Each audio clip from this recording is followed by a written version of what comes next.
Hey, hey, hey, we're live. Welcome, welcome, welcome. Yes, we're back. We're well. We're going to continue on once I start my webinar. There we go. We start Let's Go live show. We're going to continue on. I told you I would continue. Couldn't Recording in help it that I progress. was sick, couldn't speak last week. So we're just going to continue on and keep moving. So we were talking about ambient sound last week, well, 2 weeks ago. So we're going to be talking about microphones today, and we are going to do that real soon. So welcome. I've got everything recording, so there'll be an episode, and this is episode 9, and we'll talk about what we've been talking about before in a minute. That's on our presentation. So let's go do our presentation. Hey?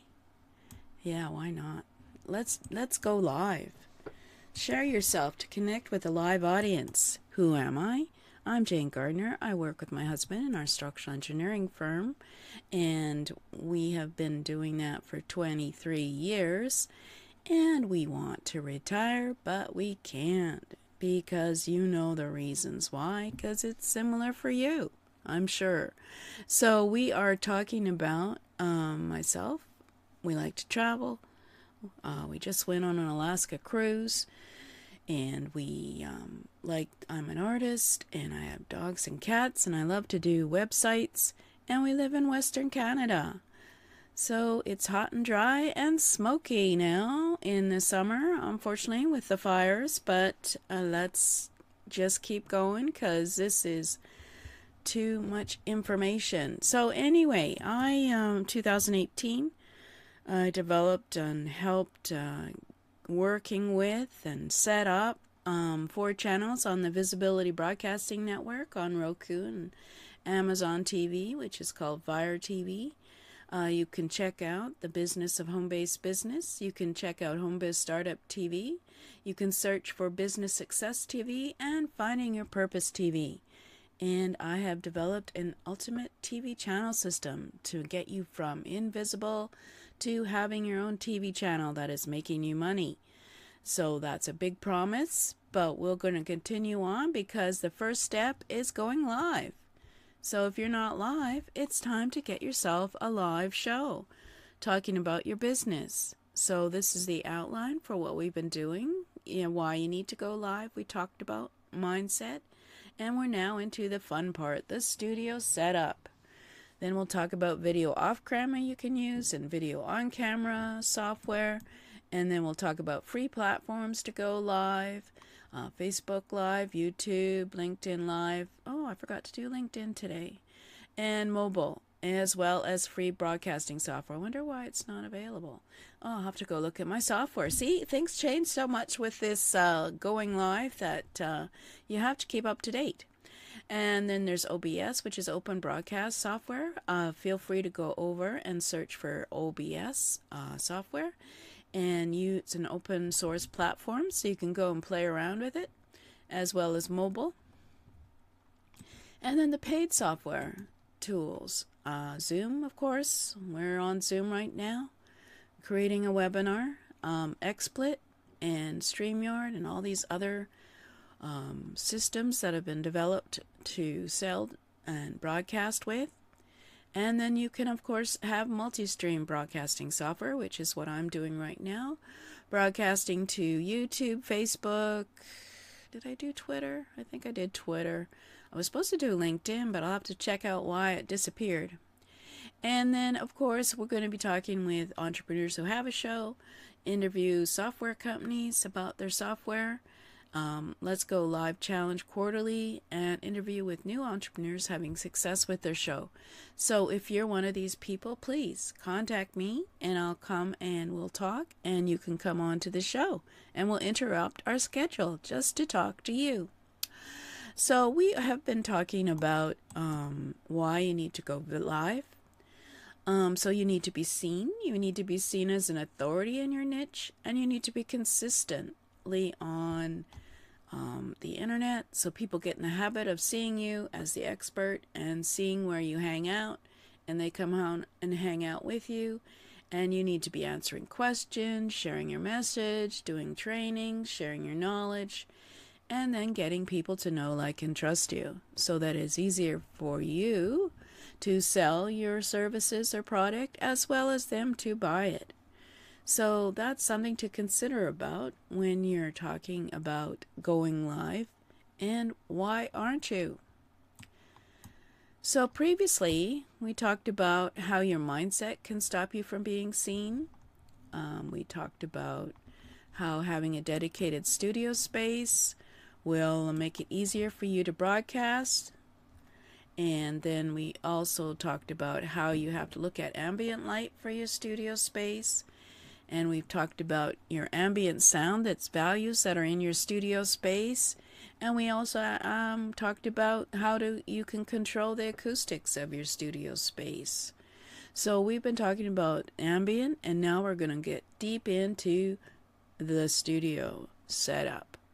So we're going to talk about equipment. Today it's going to just be a brief discussion, no pictures, no fun, but we'll be going deeper into microphones because we need good audio. So now let's talk about getting perfect audio for your videos or in your home recording studio.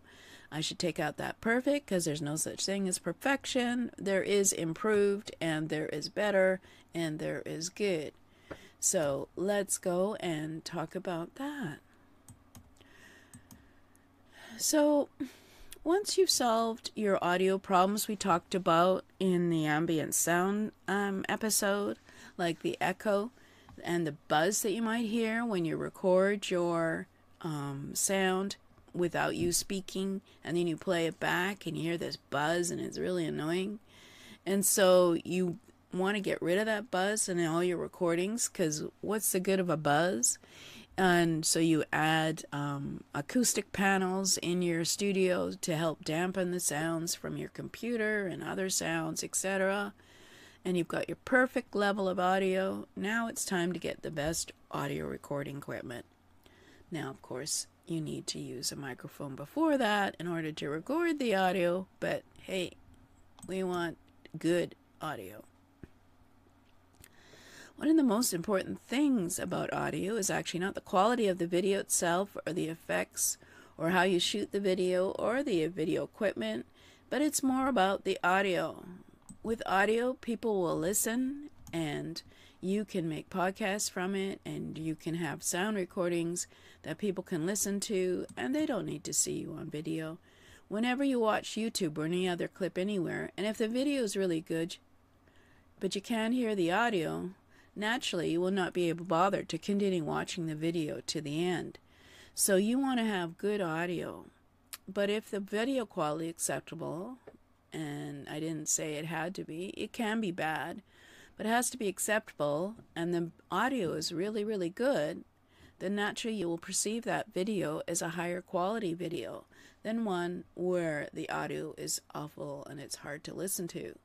So your first priority whenever you're setting up any studio is to have good audio. And that can be real easy, but it can also be hard. The first thing you want to do is get the right audio equipment. So audio equipment, it can go from really basic stuff that's not meant for actual audio recordings to semi-professional recordings and fully professional recordings. So you have to make a decision just how much money you want to spend initially in order to have good audio. The first type of audio that you can get, of course, is from your built-in microphone, from your laptop or your smartphone. And also the built-in microphones are not meant for high-quality audio recordings. We'll go more into depth about the technical aspect of your microphones in your computer or in your smartphone or in your webcam. Actually, now they come in your webcam. And if you're really on a tight budget and you have no money, there's not a chance you can get reasonably good quality recording with a built-in mic, especially when you're in a close, quiet environment like your recording studio or home studio. So you could always try that first and see if you're willing to live with that kind of audio recording, and depending on what you want to use it for, it might be okay for you. But then the next step up is the headset microphones. So a lot of these headphones have built-in microphones, and they're typically meant for Skype calls or to answer your phone calls. But they do have a microphone, and in most cases it can be good enough to record simple audio. And I'm sure you've been on a live stream where the person has a headset with a microphone, and then boop, all of a sudden that microphone dies or crackles or buzzes, and you think, oh my goodness, why are they doing that? But it is good. You can use, if you find them comfortable and easy to use, headset microphones. Again, the environment inside your studio and outside is very different. So when you're trying to record while walking on a busy street, for example, your built-in headset microphone or earphone will try to capture as much audio as possible, and therefore you'll have lots of background noise, and your vocals or your voice will actually be toned down a bit, because what those microphones are trying to do is to capture all the sound, and it's impossible to get to focus on your voice while ignoring the background noise. So you need to consider what you want to use, if and where you want to be, inside or outside. But in your studio where there's no background noise or it's minimal, you may find that these cheap microphones or cheap headsets, like your built-in microphone in your laptop and your smartphone, as well as the headset microphones, can actually give you decent quality audio, and you can live with that. Again, it's just for your vocals, the headphone, headset, built-in computer microphone, or your webcam microphone. It's not for recording music or recording musical instruments. So if you're just doing a podcast, if you're trying to record a video, you can try with what you have. After all, you already have it. And if you're happy with the result, then you don't need to go any further. But if you do have some money, then the good option is to go for a lavalier or clip-on microphone.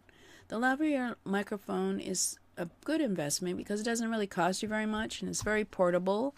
And of course, you can put it in your bag. You can interview people outside. It's very flexible, all kinds of situations.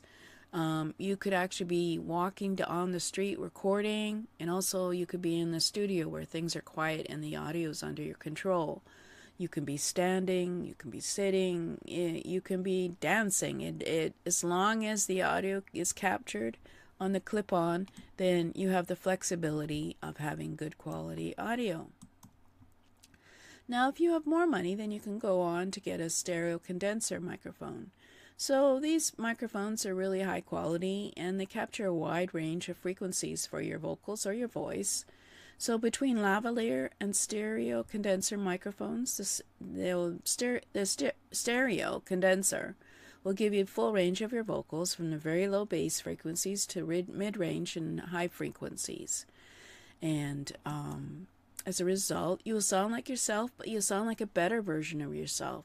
And that's why when you hear voiceover talent, or they all sound so rich, their voices sound so crisp, and that's because of stereo condenser microphones. Now, when we say they're expensive, I'm going to have to give you well, anyway, if you don't have much money, you can go with the headset microphone. Spare some money, go with lavalier or clip-on microphones. And if you're serious about what you're doing, if you want to create a really good podcast or screencast, screen capture or trainings, or record your vocals, if you're a musician, then you would definitely want to go with a stereo condenser microphone. So those are the 4 choices, and we'll go in more in depth about microphones next time. I just wanted to give you some idea, and obviously we can do a test and show you how different microphones are, what they look like, what you have to think about, the pros and cons of each. But for now, that's just a brief idea on microphones. And if you want to get more notifications and checklists and resources, like the 7 steps to produce your first show, go sign up at https://jane-gardner.com/live, And if you're on YouTube, please subscribe and turn on the notification bell, and you'll get notifications of the next time. So let's go and just talk on camera for a minute, and we're going to talk about my microphone. Stereo condenser microphones aren't that expensive. I consider mine to be a good investment. Now I'm going to move it and raise it. It's going to make noise. But this is a blue microphone, and we'll be talking more in depth about them. And I've been very happy with the quality of the stereo microphone in terms of I've been doing podcasts, obviously trainings and everything, and it works very well.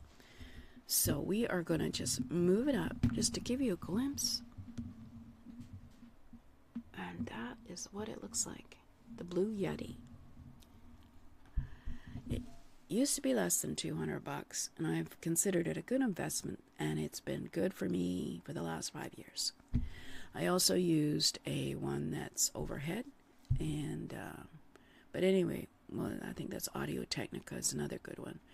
But they've really come down in price because they are realizing that a lot of people want to do podcasting and have good quality microphones, and I think they're a good investment. So that's it for me today. Next time we'll be talking more in depth about the different types of microphones, and then after that we'll go into each and some of the pros and cons of each, and some of the things you have to think about when you get one of each, and all that kind of stuff. So thank you for listening. I'm back.